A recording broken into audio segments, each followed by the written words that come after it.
through transitional to transformative to accomplish an objective. And if they're dedicated people and they're hardworking people, the more of them I have surrounding me, the more and faster we can conquer problems because we have more perspective and view on it with more people pushing to do it.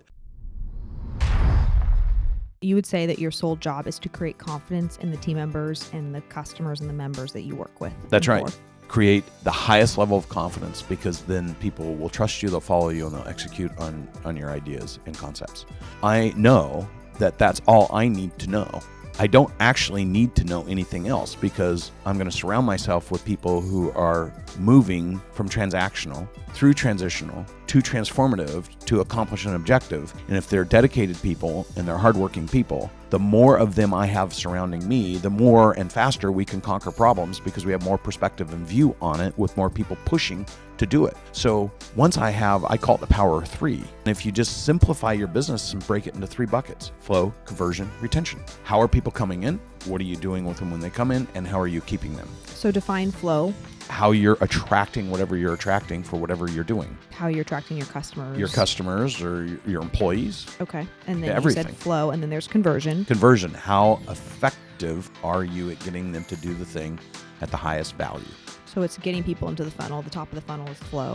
Yep. Then you go to conversion, and then the last one was retention. So maybe it's not a funnel. Maybe it's cyclical. It is cyclical, because the more you're good at retention, the more you increase future flow, right. The higher you convert. Because you're retaining the customer because they had a good experience. Or your employees, product. Which is why my average employee, I started the business 15 years ago, and 70% of my executive team has been with me between 9 and 15 years. And they are absolute experts in their area of expertise. And they're fabulous people. And they're fabulous people. But we have created a culture of continuous incremental improvement and leaning into other smart people to conquer problems that we've encountered while we're trying to grow. But it's our culture.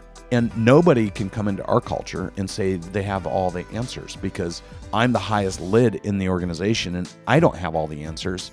And if they had all the answers, they wouldn't be coming to work for me. So giving everybody permission that we can only all be our best when we're at our best, and pushing as hard as we can as a team. And when we encounter opportunities to get better or to do something to improve, that's the golden nugget. We're all trying to find those little things.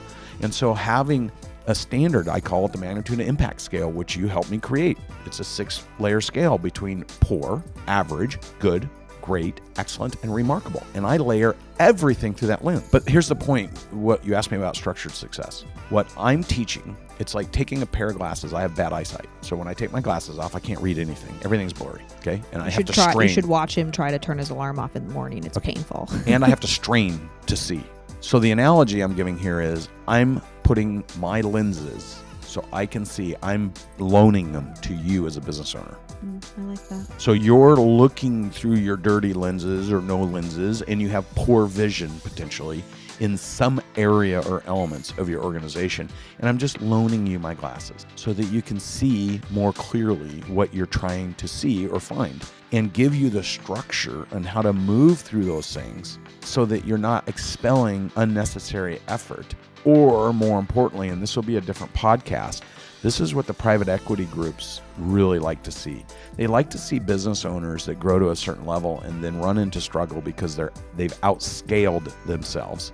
They're trying to expand. They're adding new people. They're going into that transitional mode that they aren't experts in, and they actually devalue their company. Then they get nervous. Then they go get money. And then the private equity guys say, great business, here's extra money. Go buy the resources you need. Go build the technologies you need. And then they do it. But the same thing that got them into that place in the first place never got fixed. So they spend the money, and now they've given up the other half of their business because the growth that they were supposed to have didn't happen. And now the private equity group gets to cram down on them, take their business away, and then sell it to somebody else that's bigger and make a huge profit on it. And you know how I know that happens? Because that's exactly what happened to me. So my passion in this structured success process is to ensure that never happens to somebody who's worked hard building their business with teams that they developed, because they don't have the technical skill set or knowledge to avoid that situation. And we've done research in over 1,000 industries, and we're now looking at 25 specific industries. And we see this, I call it the devaluation curve or the abyss. You see this in all of those industries. And I've met with so many private equity groups, and they're actually on the hunt every day looking for those opportunities.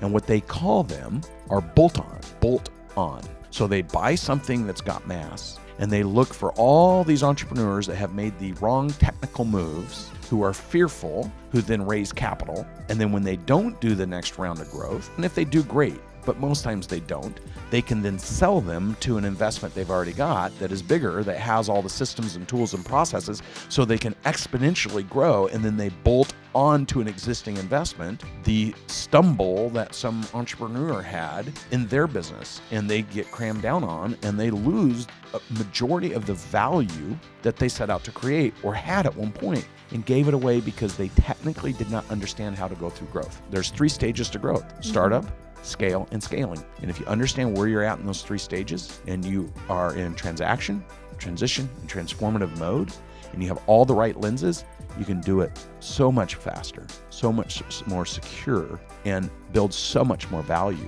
And unfortunately, they don't teach this stuff. It's complicated.